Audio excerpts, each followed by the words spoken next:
Please ask your friends to subscribe and support us through PayPal or a check if you can.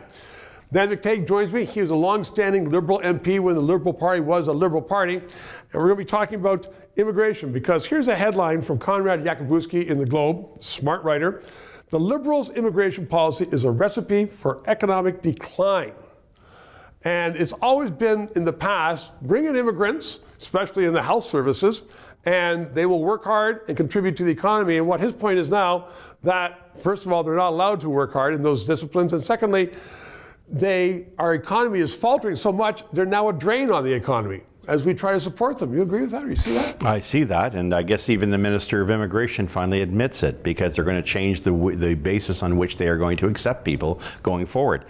Look, there's a lot of things to unpackage there. The one thing that I've always found difficult to understand is that you have a Department of Immigration, you have targets that you set within that department, approved by the minister, and then you have outsiders like McKinsey, basically saying maybe you should have a little bit more than here, more there. Maybe you should flood the market with people coming. Dominic Barton, exactly, who is a friend of the Prime Minister, who's made a lot of money out of this, was saying that for years, and yet the Department of Immigration, we're told by Blacklock, said there's 30,000 people in Canada that they told to get out of Canada, and they're still here.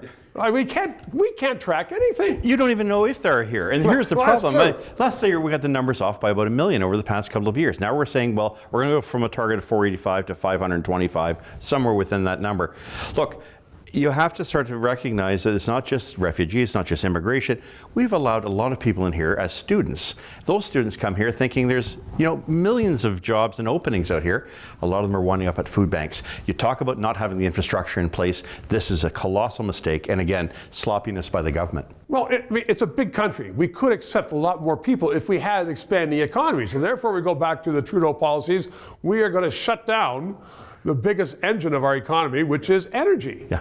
It makes no sense. And you're going to tell people that you can't build any more homes because you don't want to make any more land available, because you don't want to have, it's NIMBYism mixed in with some pretty bad public policy. The government's basically said, we're going to shut down our engines of wealth generation, the oil and gas sector, and to boot, manufacturing. But we're going to invest everything in housing, so the price goes to the roof.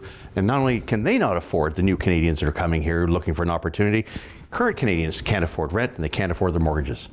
I have 30 seconds for you to capitalize. This just seems to be a disaster.